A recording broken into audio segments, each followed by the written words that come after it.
इस वीडियो में मैं आपसे बात करने जा रहा हूं, जैसा कि आप सभी को मालूम है आरएसएसबी बोर्ड द्वारा 4th ग्रेड एग्जाम का भी रिजल्ट जारी हो चुका है। अब इस रिजल्ट में जिनकी भी रैंक 2 गुना के अंदर आ रही है तो वो ये सभी दस्तावेज तैयार कर लीजिए जो मैं इस वीडियो में बताने जा रहा हूं, क्योंकि मैं उन्हीं दस्तावेजों के बारे में चर्चा करने जा रहा हूं जो 2024-2025 में आरएसएसबी बोर्ड द्वारा एग्ज़ाम आयोजित होने के बाद रिजल्ट जारी किया गया था और उसके बाद विभाग द्वारा डीवी करवाया गया था। तो मोस्टली कौन कौन से दस्तावेज मांगे जाते हैं उसके बारे में इस वीडियो में चर्चा करने जा रहा हूं। वीडियो पसंद आए तो वीडियो को लाइक कीजिए, चैनल जरूर सब्सक्राइब कीजिए, क्योंकि डॉक्यूमेंट वेरिफिकेशन से पहले आपसे एक फॉर्म भरवाया जाएगा, वो है स्क्रूटिनी फॉर्म।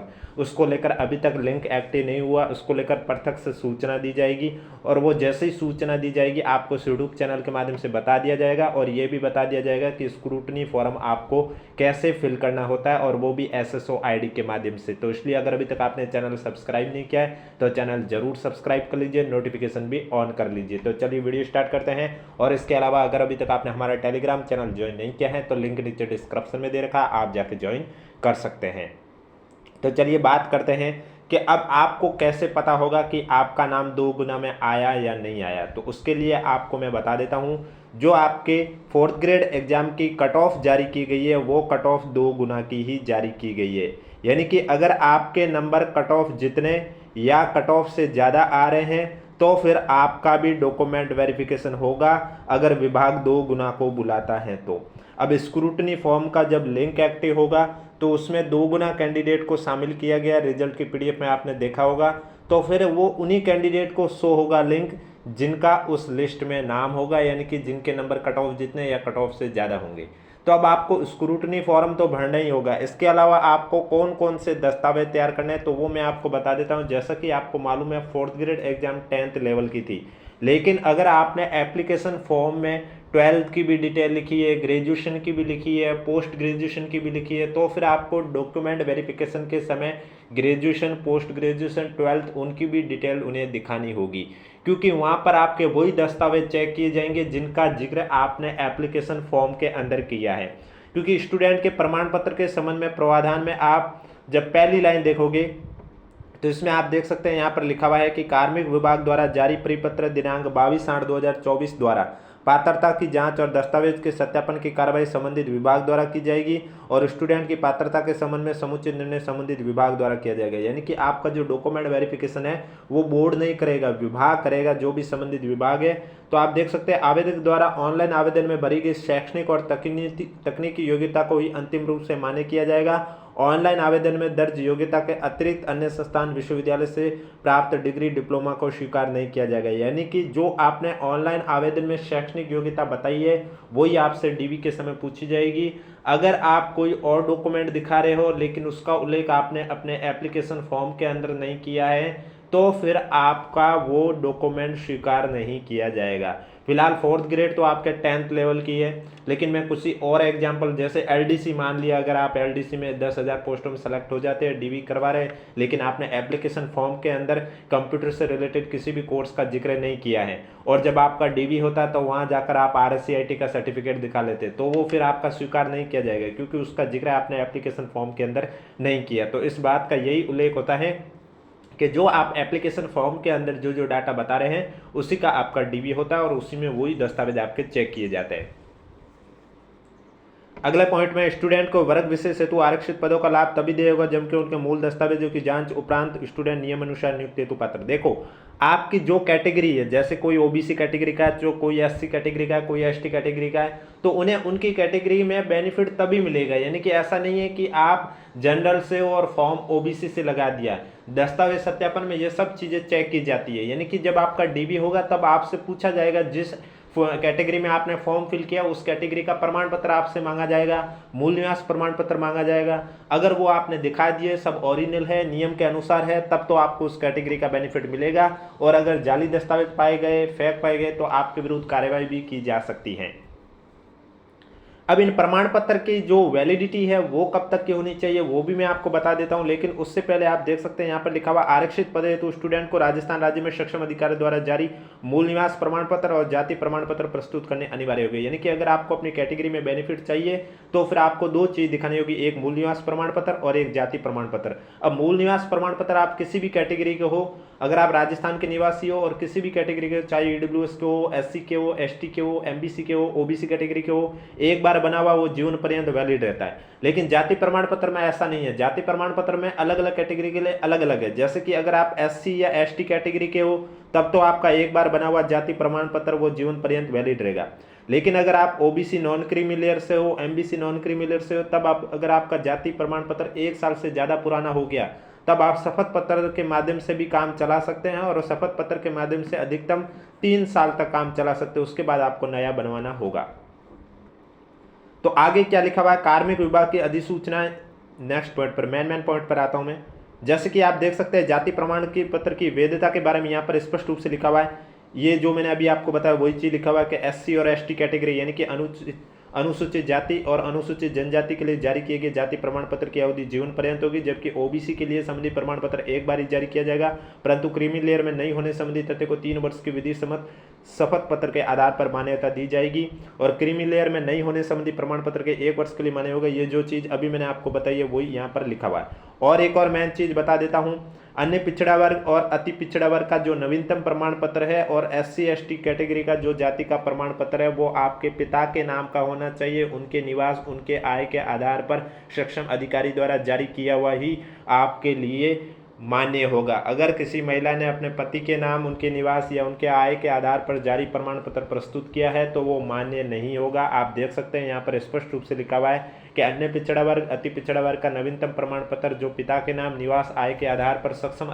अधिकारी द्वारा जारी किया गया है प्रस्तुत करने पर ही उस वर्ग का लाभ देय होगा। पति के नाम, निवास, आय के आधार पर जारी प्रमाण पत्र मान्य नहीं होगा। अगले पॉइंट में लिखा हुआ है इसी तरह एससी एसटी कैटेगरी, शहरी आदिम जाति का प्रमाण पत्र नियम के अनुसार सक्षम प्राधिकार द्वारा निर्धारित प्रपत्र में जारी किया होना चाहिए। एससी एसटी, शहरी आदिम जाति की विवाहित महिला आवेदक को इन वर्गों के लिए आरक्षित पदों का लाभ प्राप्त करने तो अपने पिता के नाम, निवास के आधार पर सक्षम अधिकार द्वारा जारी नियमानुसार जारी जाति प्रमाण पत्र प्रस्तुत करने पर उस वर्ग का लाभ देय होगा। पति के नाम के निवास के आधार पर जारी प्रमाण पत्र मान्य नहीं होगा। यानी कि आपका जो जाति प्रमाण पत्र है वो आपके पिता के नाम का होना चाहिए, उनके निवास और उनकी आय के आधार पर बना हुआ होना चाहिए, वही आपका मान्य होगा। पति के नाम पर अगर आपने बनाया है तो वो आपका मान्य नहीं होगा। इसके अलावा जो आर्थिक रूप से कमजोर वर्ग में आते हैं तो उनके लिए भी यहाँ पर लिखा हुआ, आर्थिक रूप से कमजोर वर्ग के स्टूडेंट को जारी किए गए इनकम सर्टिफिकेट की वैधता के संबंध में सामाजिक न्याय अधिकारिता विभाग के इतने विनिर्दिष्ट किया जाता है कि राज्य के लिए जारी इनकम सर्टिफिकेट 1 वर्ष के लिए मान्य होगा।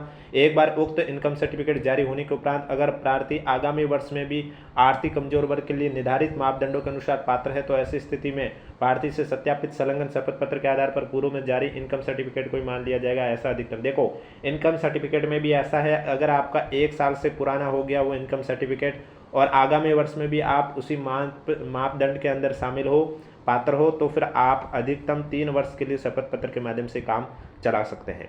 इसके अलावा आपसे दस्तावेज सत्यापन के समय देखो शैक्षणिक योग्यता आपसे पूछी जाएगी, यानी कि जितनी भी आपने एप्लीकेशन फॉर्म के अंदर शैक्षणिक योग्यता लिखी है वो सभी आपसे अंक तालिका, उनके प्रमाण पत्र आपसे मांगे जाएंगे। इसके अलावा मैरिज, अगर आप मैरिड है तो आपसे मैरिज सर्टिफिकेट भी मांगा जाएगा, वैवाहिक स्थिति। इसके अलावा जो भूतपूर्व सैनिक है या परित्यक्ता है या उत्कृष्ट खिलाड़ी है या पीएच कैंडिडेट है तो फिर उनका प्रमाण पत्र प्रस्तुत करना होगा, तभी उन्हें उनकी कैटेगरी में बेनिफिट मिलेगा। ऐसा नहीं है कि अगर आप फॉर्म उस कैटेगरी में फिल कर रहे हो और प्रमाण पत्र प्रस्तुत नहीं कर रहे हो तो आपकी पात्रता है वो रद्द कर दी जाएगी।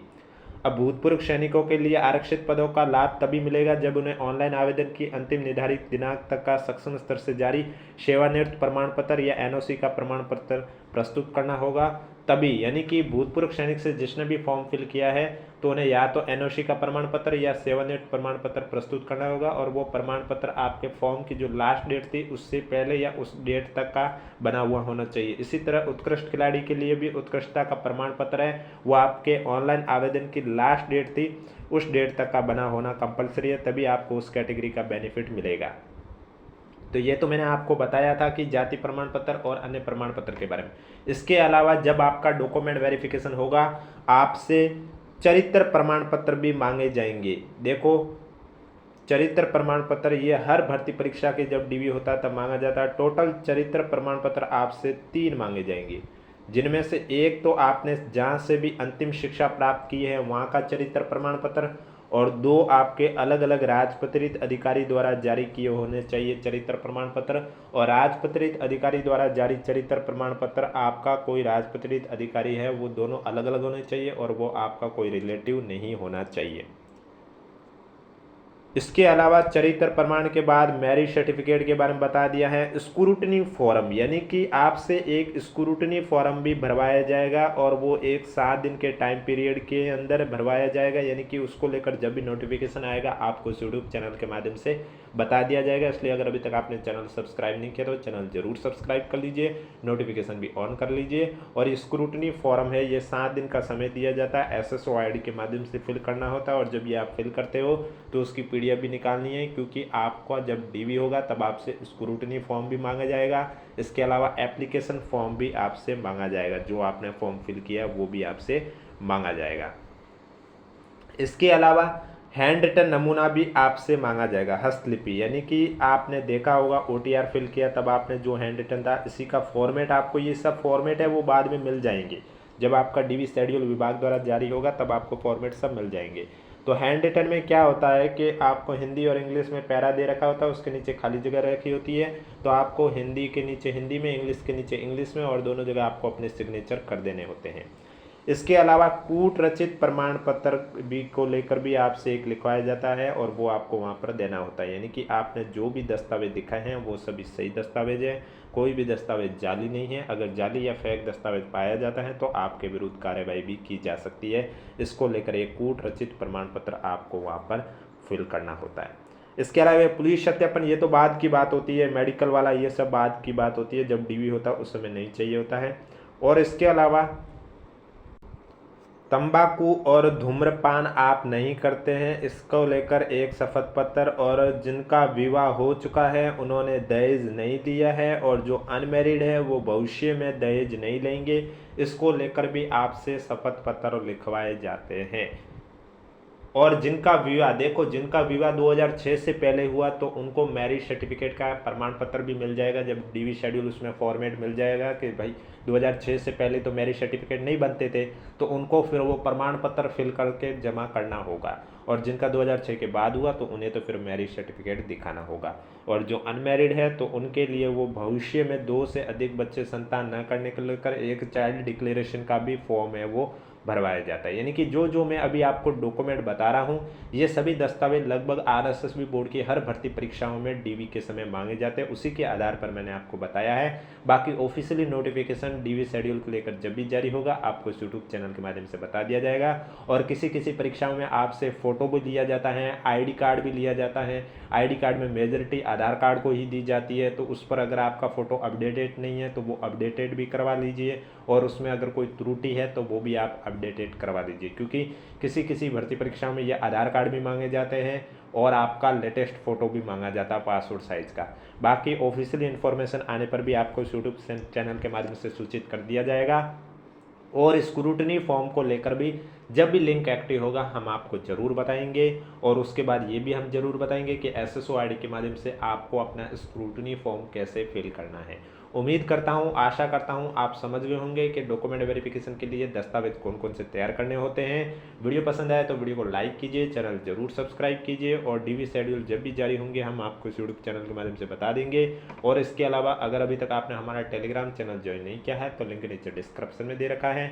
और मैं फिर से बता रहा हूँ, जिनके भी नंबर कट ऑफ जितने या कट ऑफ से ज़्यादा है, यानी कि जो 2 गुना में शामिल है, वो ये सभी दस्तावेज तैयार कर लीजिए। और बाकी शेष वेटिंग लिस्ट आएगी, क्योंकि बहुत साथी है जिनका पटवार में सिलेक्शन हुआ, वीडियो में सिलेक्शन हुआ, अलग अलग भर्ती परीक्षा में सिलेक्शन हुआ है, तो वो 4th ग्रेड में नहीं जाएंगे। तो जब उनके पद खाली रहेंगे तो फिर से और कैंडिडेट को ले लिया जाएगा।